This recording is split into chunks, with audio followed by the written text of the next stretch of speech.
Hey there guys, and welcome back. On this week's show, the top 10 list of 2016.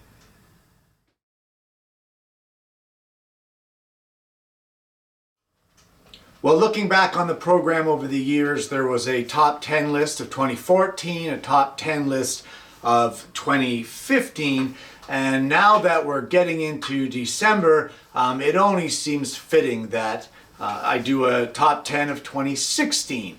And I was thinking about what to do, so no project for this week, guys. Yeah, I know. Suck it up, Buttercup. But we're gonna pull off my top 10 gadgets that I love to have in the shop. So let's get right into it with the top 10 gadgets for 2016 in my shop. Number 10. Coming in at number 10 is this little guy. I'll just give you a close-up of it here.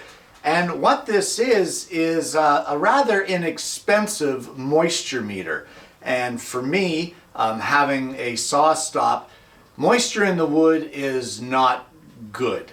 That extra moisture, if it's beyond a certain percentage, of course, that's going to trip my mechanism in the saw stop. So I actually got this pretty inexpensively. I think it was a birthday gift, to tell you the truth.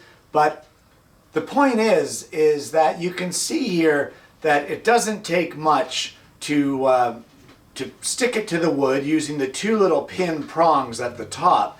And it doesn't take much to get a fairly accurate reading as to how dry or not that particular piece of wood is. And if you're not really sure, and you're not sure of the numbers, you can have a look at the LED display.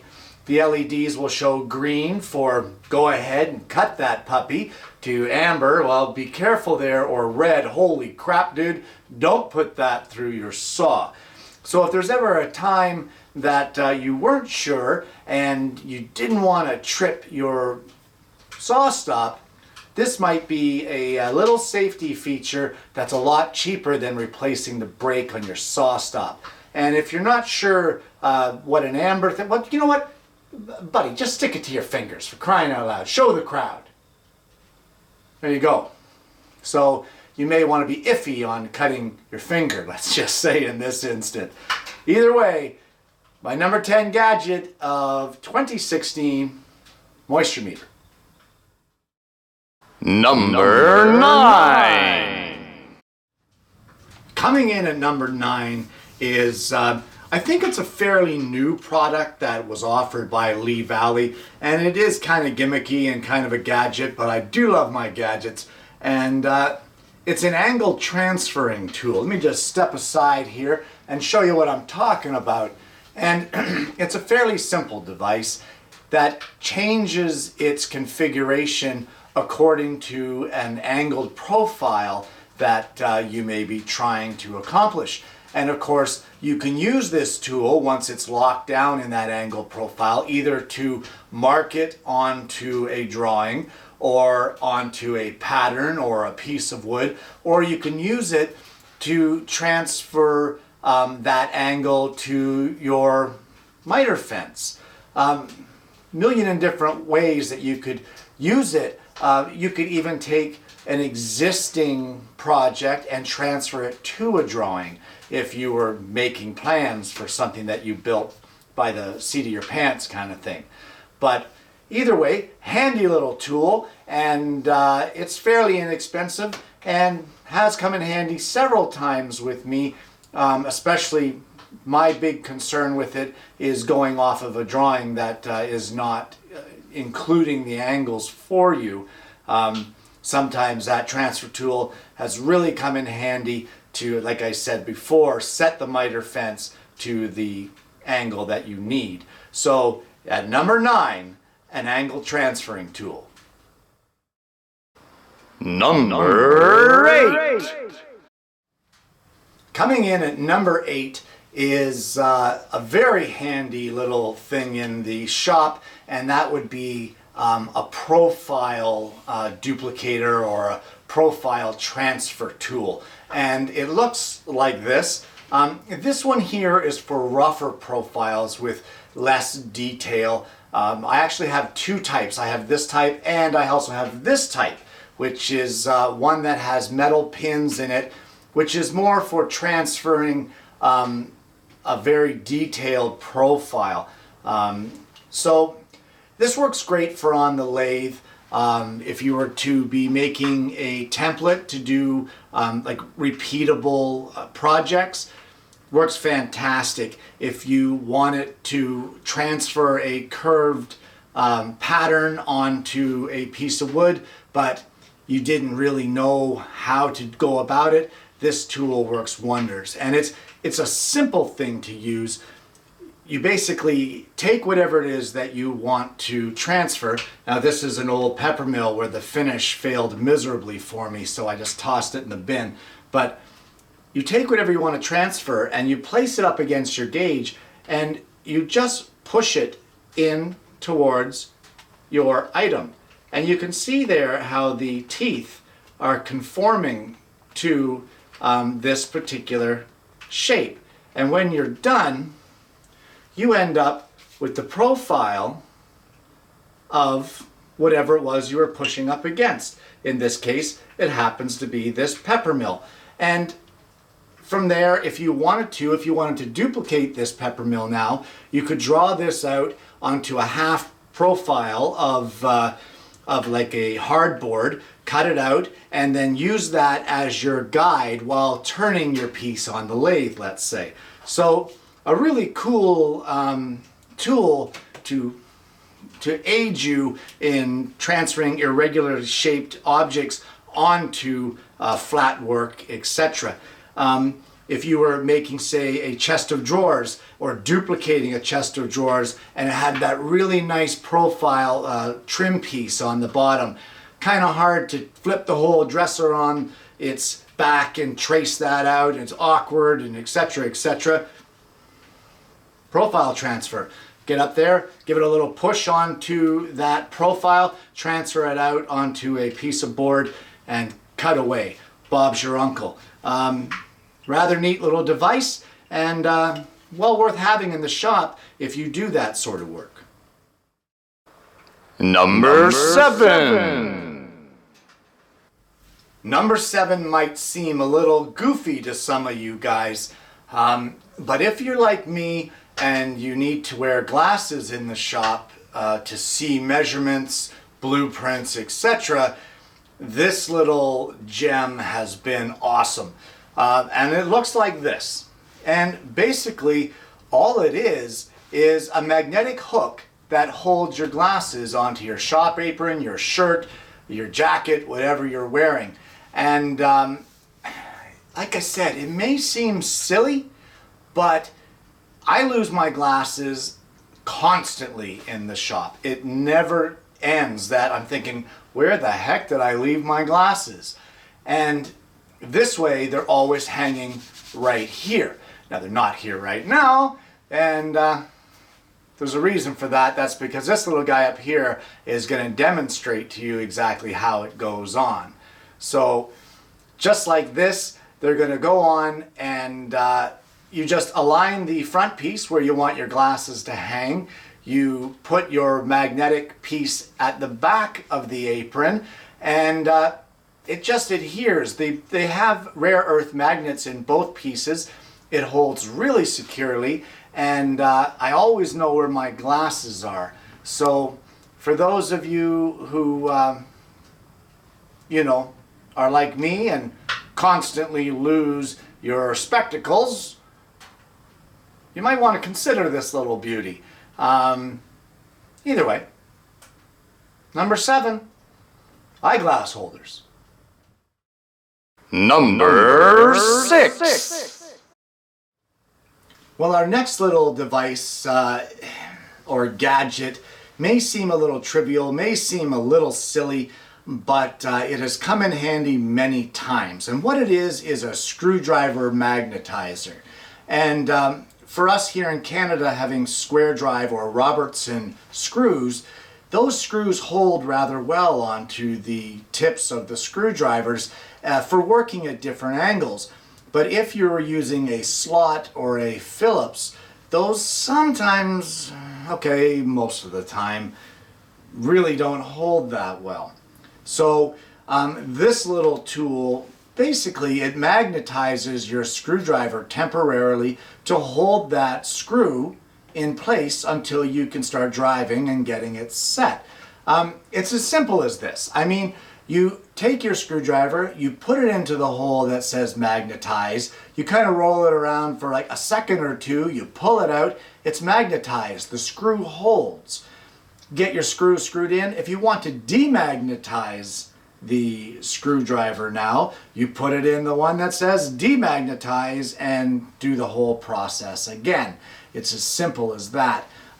Works really, really well. And like I said, it comes in handy. So if you're one of those guys that is constantly getting frustrated with trying to screw in a slot or Phillips screw and it keeps falling off of your driver, this little $3 item might be right up your alley. So coming in at number 6, I hope that's the number we're on. I've lost track, as I always do, but it would be a screwdriver magnetizer. Number 5. Number 5 is one of the cool things in my shop, and it could be useful in yours depending on what you like to do, but many years ago, I don't even remember when, it was so long ago, my gosh, but my mom and dad gave me one of these, and what that is it's a branding iron. And it has handcrafted by and then my name. And at the end of every project, my name gets branded onto the bottom of that. I usually would burn in a date as well, so that people that are looking at things long after I'm gone can tell when I made it.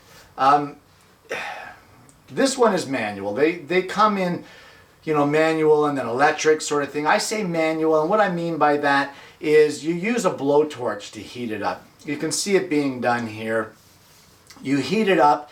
I've learned over the years how to tell when it's ready, and the way I can tell that mine is ready is that the old soot and stuff that was stuck on the front, it starts flaking off and kind of coming off the front in kind of like little sparkles kind of thing. It's hard to describe, but once it gets to that point, I know that the branding iron is ready to go and I can brand my piece.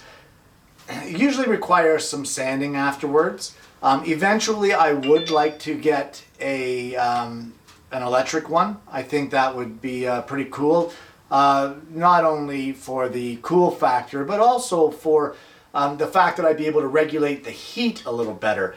Sometimes branding a project, it's too light, sometimes it's really dark. You know, branding it with something that's heated up by a blowtorch, you really don't get the consistency of the temperature that you need.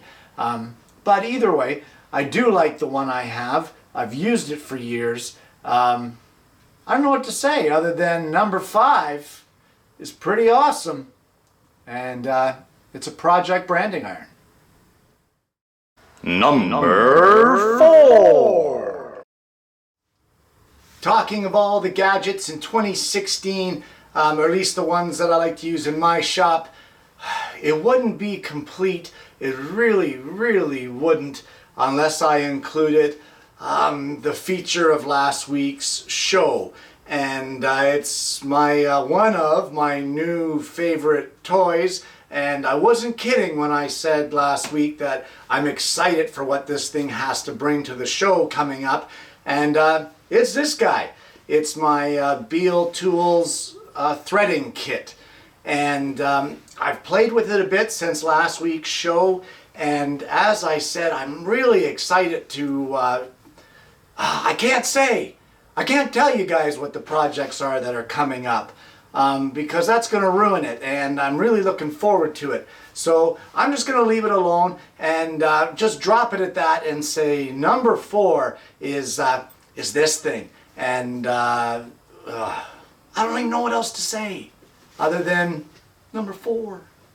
Look for it in future shows. I'm telling you, it's going to be cool.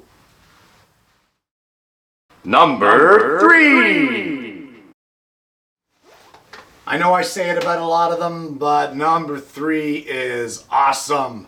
And they get used, you wouldn't believe how much they get used in my shop. And it's these little guys right here. These are by Veritas, and they are the Prairie Dog bench dogs. I think I have 4 of them in my bench. I don't know, I love these things. The fact that they can sit in the bench at all times, lie flush with the profile. They're adjustable that way, you know, you can adjust them up and down, you know, if they're not completely flush. But the fact that they're nice and flush to the bench, out of the way, easily changeable from one dog hole to the next, and at a moment's notice, if you need them, instead of having to reach over, get them and put them in the hole. I know it's not a lot of work, but it's nice to be able to just reach over and touch it, and the thing pops up and it's right there ready for use. Price point, they are a little pricey for my liking, but again, it's one of those things that I add to Christmas lists and birthday wish lists and that sort of thing, and I accumulate them that way. When somebody gives you, say, a gift card or some money for your birthday, or they want to buy the bench dogs for you for your birthday or Christmas or what have you, it's a little easier on your pocketbook, obviously, because it came from somebody else. But I think my kids bought me my first set of these, and I love them so much that I had to go out and buy my second set. Absolutely love them. Absolutely love them.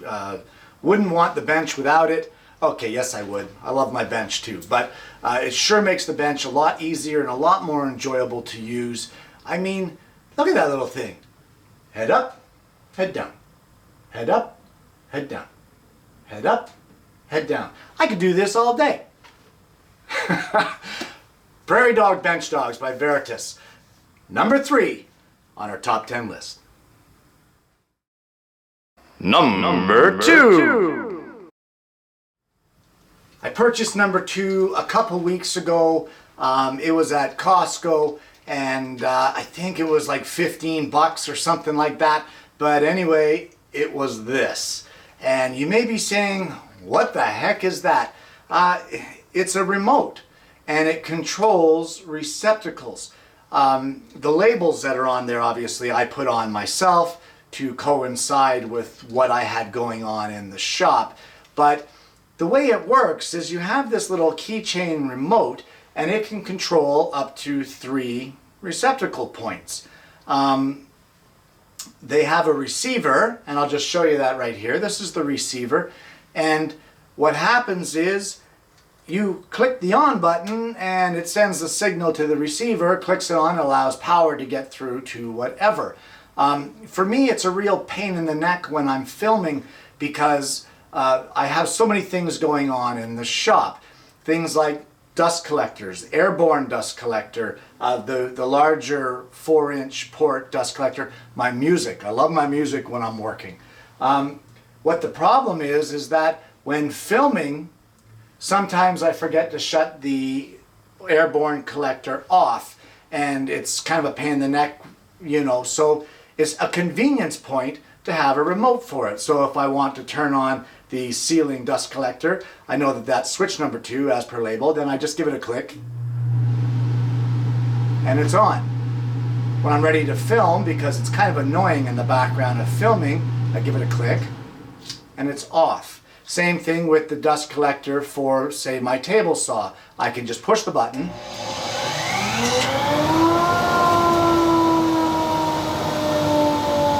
Now I have to wait for this to wind down, but it's the same sort of thing. Easy for me to flick it on and off just from my pocket instead of having to walk around the shop flipping switches here and there. And of course, with the music, and then we can shut it off just as easily so that it doesn't interfere with the filming. I don't know the longevity of this thing because I've only had it in the shop for a couple weeks sort of thing. I'm hoping it's going to be doing okay, but so far I love it. and it's been really convenient, and it's really made filming just that much easier. It's made working out here that much easier. So in at number 2 is my new little gadget here, the Costco available, I think it's called a Prime, but Prime remote control with the 3 receivers for your receptacles. Number 1. The long-awaited number 1. If you have been a fan of my show, or if you have been a viewer of my show, you may be able to guess what number 1 is. I use it on almost every project I have, and although it is a little bit gadgety and a little bit gimmicky, it's also spectacular, and I absolutely love it, and that would be my Incra T-Rule. This little guy. They come in several different sizes. I actually did a review on it quite a while ago, maybe even a couple years ago on the show. You could look that up if you were interested. But everything from protractors to 6-inch rulers to like 18-inch, these things, I can't say enough about them. And in all the shows that I've done, in all the markups that I've done, everything I've done on this program, I can honestly say, hands down, that this little baby has been the one thing that has been asked about, commented on, requested as to where they could get it, or what it's called, where it could be purchased, how much it is. This has been the attention getter. Not me, not my projects. This little guy, hands down, has drawn more attention than anything else in my show. And for good reason. Well engineered, well made, brutally accurate, easy to use. I mean, I love the darn thing. I really do. And I'm sure you guys know that already. But if you're a new viewer to the show, I'm speechless. That's a switch. Speechless. These things are awesome. Love my T-Rules. That's why they're number 1. And there you have it. The top 10 gadgets in my shop for 2016. Guys, there are a lot of different gadgets. Do you need them? Absolutely not. None of them are necessary. They never are. Gadgets are just fun. When they're given as gifts to you to lower your expense, woodworking is expensive, it's even better. But we live in a kind of world where gadgets are just fun. That's all there is to it. Guys, I hope you've enjoyed this week's show. Just a little silliness. I know there's no project, but we're going to return next week with another project.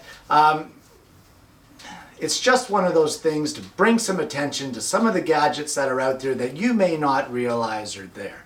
Give some of them a try. If they're up your alley, throw them on your Christmas wish list. Who knows? Santa may come and bring you some of those fun things for your shop too. Guys, I want to thank you for watching again this week, and I'm going to see you very soon with yet another woodworking video.